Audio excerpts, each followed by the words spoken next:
ಪ್ರೀತಿಯ ವೀಕ್ಷಕರಿಗೆ Shankaranand TV YouTube ವಾಹಿನಿಗೆ ಸ್ವಾಗತ ಸುಸ್ವಾಗತ. ಇವತ್ತಿನ ವಿಡಿಯೋನಲ್ಲಿ ಸಿಂಹ ರಾಶಿಯವರ ಏಪ್ರಿಲ್ ತಿಂಗಳ ಮಾಸ ಭವಿಷ್ಯ ಯಾವ ರೀತಿಯಾಗಿದೆ ಅನ್ನುವಂತಹ ಮಾಹಿತಿಯನ್ನು ತಿಳ್ಕೊಳ್ಳೋಣ. ಅದಕ್ಕಿಂತ ಮುಂಚಿತವಾಗಿ ಯಾರಾದರೂ ಶಂಕರಾನಂದ ಟಿವಿ ಯೂಟ್ಯೂಬ್ ವಾಹಿನಿಯನ್ನು ಸಬ್ಸ್ಕ್ರೈಬ್ ಮಾಡಿಕೊಂಡಿಲ್ಲ ಅಂದರೆ ಸಬ್ಸ್ಕ್ರೈಬ್ ಮಾಡ್ಕೊಳ್ಳಿ. ಪಕ್ಕದಲ್ಲೇ ಇರುವಂತಹ ಬೆಲ್ ಐಕಾನ್ ಒತ್ತಿ, ಅದರಿಂದ ನೆಕ್ಸ್ಟ್ ಅಪ್ಲೋಡ್ ಮಾಡುವಂತಹ ವಿಡಿಯೋಗಳು ನಿಮಗೆ ನೋಟಿಫಿಕೇಷನ್ನ ಮುಖಾಂತರ ಬಂದು ತಲುಪತ್ತೆ. ಹೊಸ ಹೊಸ ಮಾಹಿತಿಗಳನ್ನು ತಿಳ್ಕೊಳ್ಳೋದಕ್ಕೆ ಸಾಧ್ಯವಾಗುತ್ತೆ ಅಂತ ತಿಳಿಸ್ತಾ, ಈ ಒಂದು ಏಪ್ರಿಲ್ ತಿಂಗಳ ವಿಶೇಷತೆ ಅಂತಂದ್ರೇ ನಮಗೆ ಯುಗಾದಿ ಹಬ್ಬ ಮತ್ತು ಹೊಸ ವರ್ಷ. ಶ್ರೀ ಶೋಭಕೃತ್ ನಾಮ ಸಂವತ್ಸರವು ಮುಗಿತಾ ಇದೆ, ಶ್ರೀ ಕ್ರೋಧಿ ನಾಮ ಸಂವತ್ಸರವು ಶುರುವಾಗ್ತಾ ಇದೆ. ಈ ಕ್ರೋಧಿ ನಾಮ ಸಂವತ್ಸರದ ಶುಭಾಶಯಗಳನ್ನು ತಮ್ಮೆಲ್ಲರಿಗೂ ಹೊಸ ವರ್ಷದ ಶುಭಾಶಯಗಳನ್ನು ತಿಳಿಸ್ತಾ, ಸಿಂಹರಾಶಿಯವರ ವರ್ಷ ಭವಿಷ್ಯವನ್ನು ಸಹ ತಿಳಿಸಲಾಗಿದೆ. ಶಂಕರಾನಂದ ಟಿವಿ ಯೂಟ್ಯೂಬ್ ವಾಹಿನಿಗೆ ಭೇಟಿಯನ್ನು ಕೊಟ್ಟರೆ ನಿಮ್ಗೆ ಅದರಲ್ಲಿ ಸಿಗತ್ತೆ. ಇನ್ನು ಏಪ್ರಿಲ್ ತಿಂಗಳಲ್ಲಿ ಸಿಂಹರಾಶಿಯವರಿಗೆ ಏನಾಗಬಹುದು ಅಂತ ನೋಡೋಣ. ಏಪ್ರಿಲ್ ತಿಂಗಳಲ್ಲಿ ಸಿಂಹರಾಶಿಯವರಿಗೆ ಶುಭ ಕಾರ್ಯಗಳು ತುಂಬ ನಡೆಯುವಂತಹ ಸಾಧ್ಯತೆಗಳು ಕುಟುಂಬದಲ್ಲಿ ಇರ್ತಕ್ಕಂಥದ್ದು.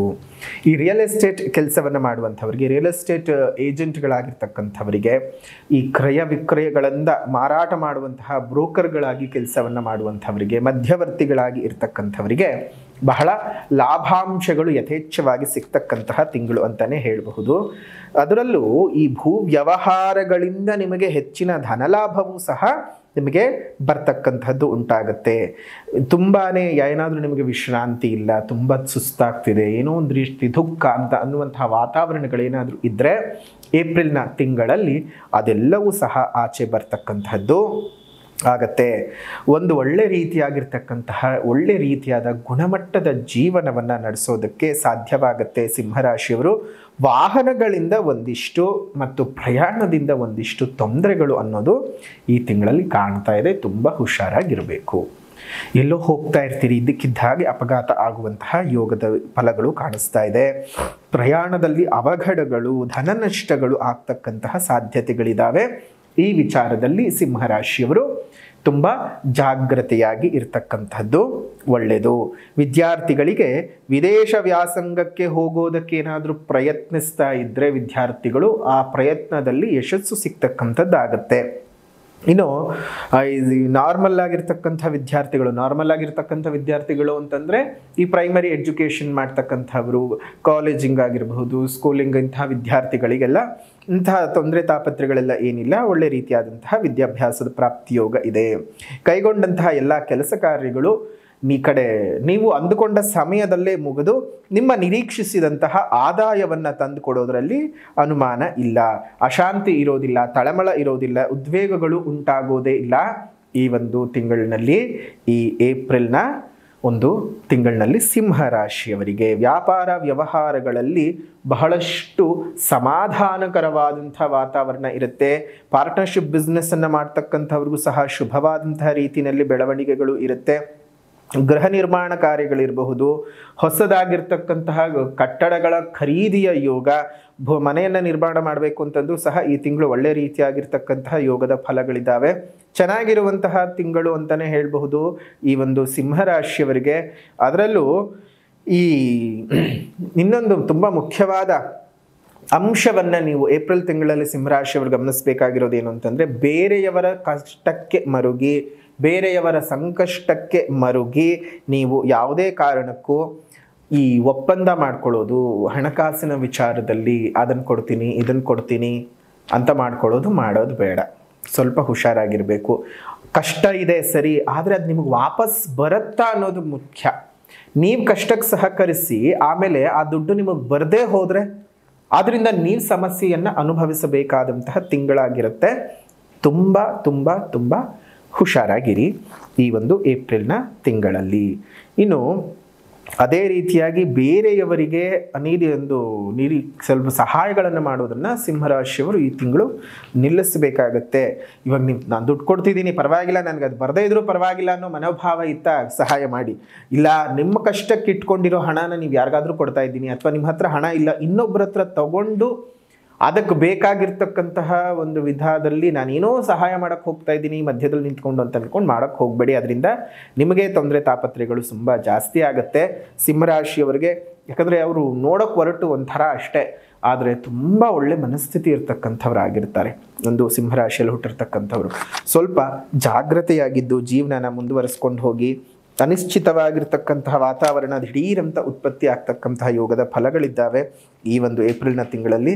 ಸ್ವಲ್ಪ ಜಾಗ್ರತೆಯಾಗಿದ್ದು ಮುಂದುವರ್ಕೊಂಡು ಹೋಗಿ. ಹಾಗಾದರೆ ಏನು ಪರಿಹಾರ ಮಾಡ್ಕೊಳ್ಬೇಕಪ್ಪ? ಪರಿಹಾರವನ್ನು ಹೇಳೋಕ್ಕಿಂತ ಮುಂಚಿತವಾಗಿ ದಿನಾಂಕ 8ನೇ ತಾರೀಕು 5ನೇ ತಿಂಗಳು 2024 ನಡೀತಾ ಇರತಕ್ಕಂತಹ ಶ್ರೀ ಲಲಿತಾ ಮಹಾಯಾಗ.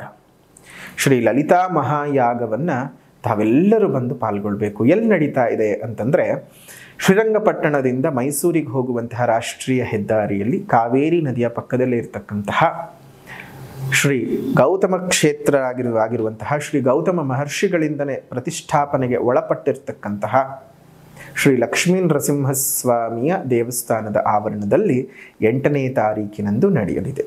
ಯಾಕೆ ಹೋಮ ಮಾಡ್ತಾ ಇದ್ದೀವಿ ಅಂದರೆ, ಲೋಕ ಕಲ್ಯಾಣಾರ್ಥಕವಾಗಿ ನಿಮ್ಮಲ್ಲಿರುವಂತಹ ಅನೇಕ ಸಮಸ್ಯೆಗಳು, ದೃಷ್ಟಿದೋಷಗಳಿರಬಹುದು, ಮಾಟಮಂತ್ರ ದೋಷಗಳು, ಶತ್ರು ಕಾಟಗಳು, ಹಿತಶತ್ರುಗಳ ಕಾಟ, ಮದುವೆ ಆಗ್ತಾ ಇಲ್ಲ, ಮದುವೆ ಆಗಿ ಜೀವನದಲ್ಲಿ ತೊಂದರೆಯನ್ನು ಅನುಭವಿಸ್ತಾ ಇದ್ದೀವಿ, ಮನೆಯಲ್ಲಿ ನೆಮ್ಮದಿ ಇಲ್ಲ, ವೃತ್ತಿಯಲ್ಲಿ ಏರಿಳಿತಗಳು, ಆರ್ಥಿಕ ಸಮಸ್ಯೆಗಳು ತುಂಬ ಕಾಡ್ತಾ ಇದೆ.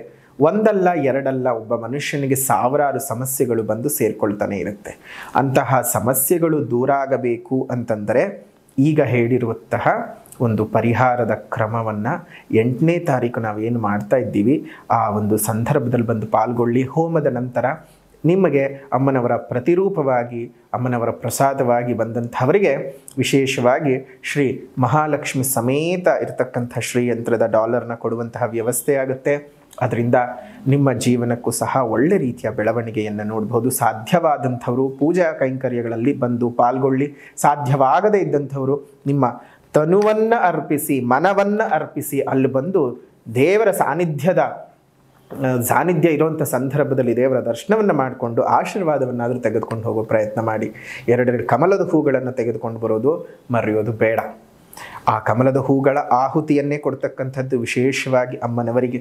ಆ ಕಮಲದ ಹೂವಿನ ಆಹುತಿಯನ್ನು ಕೊಟ್ಟು ತಮ್ಮೆಲ್ಲರಿಗೂ ಸಹ ಒಳ್ಳೆಯದಾಗಲಿ, ಲೋಕವೆಲ್ಲವೂ ಸಹ ಸುಭಿಕ್ಷವಾಗಿರಲಿ, ಕಾಲಕ್ಕೆ ಬರಬೇಕಾದಂತಹ ಋತುಗಳು ಸರಿಯಾದ ಋತುವಿನ ಕ್ರಮಗಳಲ್ಲಿ ಏನೇನು ಆಗಬೇಕು ಆ ಎಲ್ಲವೂ ಸಹ ಸರಿಯಾದ ರೀತಿಯಲ್ಲಿ ಆಗಲಿ ಅಂತ ಹೇಳಿ ಆ ದೇವರನ್ನಲ್ಲಿ ನಾನು ಪ್ರಾರ್ಥನೆಯನ್ನು ಮಾಡ್ತಾ, ಸಾಧ್ಯವೇ ಆಗ್ತಾ ಇಲ್ಲ, ತುಂಬ ದೂರದ ಊರಿಂದ ಬರ್ತಾ ಇದ್ದೇನೆ ಅಂತ ಅನ್ನುವಂಥವರು ನೀವೇನು ಮಾಡಬಹುದು ಅಂತಂದರೆ, ಅಲ್ಲೇ ನಿಮ್ಮ ಮನೆಯಲ್ಲೇ ಕೂತು ಅಲ್ಲಿ ನಡೆಯುವಂತಹ ಒಂದು ಹೋಮದ ಕೈಂಕರ್ಯವನ್ನು ಶಂಕರಾನಂದ ಟಿವಿ ಯೂಟ್ಯೂಬ್ ಚಾನೆಲ್ನಲ್ಲೂ ಮತ್ತು ಫೇಸ್ಬುಕ್ನ ಪೇಜ್ನಲ್ಲೂ ಸಹ ನೀವು ಲೈವ್ ಮುಖಾಂತರವಾಗಿ ನೋಡೋಕ್ಕೆ ಸಾಧ್ಯ ಇದೆ. ಅಂತಹ ದಿವ್ಯಮಾನವಾದಂಥ ಪೂಜೆಯಲ್ಲಿ ಪಾಲ್ಗೊಳ್ಳಿ. ಸಾಧ್ಯವಾಗದೇ ಇದ್ದಂಥವ್ರು, ಬರೋಕ್ಕಾಗದೇ ಇರುವಂಥವ್ರು ಒಂದು ಸಂಕಲ್ಪ ಸೇವೆಯನ್ನು ಮಾಡಿಸ್ಕೊಳ್ಳಿ. ಇಲ್ಲೇ ಇರತಕ್ಕಂತಹ ಫೋನ್ ನಂಬರ್ಗೆ ಫೋನ್ ಮಾಡಿ, ಅದರಿಂದ ನಿಮಗೆ ಒಳ್ಳೆ ರೀತಿಯಾಗಿರ್ತಕ್ಕಂಥ ಮಾಹಿತಿಯನ್ನು ಅವರು ಕೊಡ್ತಾರೆ, ಯಾವ ರೀತಿಯಲ್ಲಿ ಏನೇನು ಮಾಡಬಹುದು ಅಂತ. ಸಾಧ್ಯವಾದಂಥವ್ರು ಒಂದಿಷ್ಟು ದಿನಸಿ ವಸ್ತುಗಳನ್ನು ದಾನವಾಗಿ ಕೊಡಿ. ಅದರಿಂದ ಬರುವಂಥವ್ರಿಗೆ ಅನ್ನಪ್ರಸಾದದ ವ್ಯವಸ್ಥೆಯನ್ನು ಮಾಡಿದ್ದೇವೆ.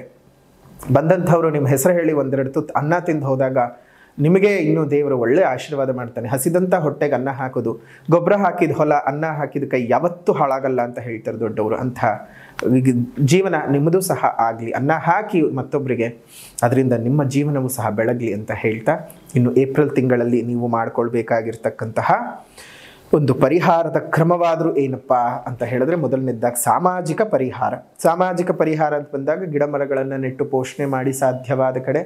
ಅದೇ ರೀತಿಯಾಗಿ ಈಗ ಬಿಸಿಗೆಲೆ, ತುಂಬ ಬಿಸಿಲು ಅಂದರೆ ಬಿಸಿಲು, ನಿಮ್ಮ ಮನೆ ಮುಂದೆ ಮತ್ತು ಮೇಲ್ಭಾಗದಲ್ಲಿ ಒಂದೊಂದು ಸಣ್ಣ ಕುಂಡಗಳಲ್ಲಿ ನೀರನ್ನು ಇಡ್ತಾ ಬನ್ನಿ. ಅದರಿಂದ ಎಷ್ಟೋ ನೊಂದಂತಹ ಜೀವಿಗಳು, ನೊಂದಂತಹ ಪ್ರಾಣಿಗಳು ಈ ಒಂದು ನೀರನ್ನು ಕುಡಿದು ತಮ್ಮ ಪ್ರಾಣವನ್ನು ಉಳಿಸ್ಕೊಳ್ಳುತ್ತವೆ. ಆ ಪ್ರಾಣವನ್ನು ಉಳಿಸಿದಂತಹ ಪುಣ್ಯದ ಫಲ ನಿಮಗೇನೆ ಸಿಗುತ್ತೆ, ನಿಮ್ಮ ಕುಟುಂಬದವ್ರ ಮೇಲಿರುತ್ತೆ. ದೇವರೇ ನಿಮ್ಮನ್ನು ಆಶೀರ್ವಾದ ಮಾಡಿದ ಮೇಲೆ ನಮಗೆ ಯಾವುದೇ ರೀತಿ ಕಷ್ಟ ಸಂಕೋಲೆಗಳು ಸಿಕ್ಕಾಕೊಳ್ಳೋಕೆ ಸಾಧ್ಯ ಇಲ್ಲ. ದೇವರ ಆಶೀರ್ವಾದ ತಮ್ಮೆಲ್ಲರ ಮೇಲೂ ಇರಲಿ ಅಂತ ಹೇಳ್ತಾ, ಆಧ್ಯಾತ್ಮಿಕವಾದ ಪರಿಹಾರ ಏನು ಮಾಡಿಕೊಳ್ಬೇಕು ಅಂದರೆ, ಪ್ರತಿನಿತ್ಯ ಬೆಳಗ್ಗೆ ಮತ್ತು ಸಂಜೆ ವಿಷ್ಣು ಸಹಸ್ರನಾಮದ ಪಠಣವನ್ನು ಮಾಡ್ತಾ ಬನ್ನಿ. ಇನ್ನಷ್ಟು ಶುಭ ಫಲಗಳು ನಿಮ್ಗುಂಟೆ ಆಗುತ್ತೆ. ಒಳ್ಳೆಯದಾಗಲಿ. ಏಪ್ರಿಲ್ ತಿಂಗಳ ಮಾಸ ಭವಿಷ್ಯ ಸಿಂಹರಾಶಿಯವರಿಗೆ ಹೇಗಿದೆ ಅನ್ನುವಂತಹ ವಿಡಿಯೋ ಇದಾಗಿತ್ತು. ವಿಡಿಯೋ ಇಷ್ಟ ಆಗಿದ್ರೆ ಲೈಕ್ ಮಾಡಿ, ಶೇರ್ ಮಾಡಿ, ಕಮೆಂಟ್ ಮಾಡಿ. ಮತ್ತೆ ಮುಂದಿನ ವಿಡಿಯೋನಲ್ಲಿ ಭೇಟಿ ಮಾಡ್ತೀನಿ. ಅಲ್ಲಿವರೆಗೂ ನಮಸ್ಕಾರ. ಲೋಕ ಸಮಸ್ತ ಸುಖಿನೋ ಭವಂತು. ಸಕಲ ಸನ್ಮಂಗಳಾನಿ ಭವಂತು, ಸರ್ವೇ ಜನಾಃ ಸುಖಿನೋ ಭವಂತು, ಸಮಸ್ತ ಸನ್ಮಂಗಳಾನಿ ಭವಂತು.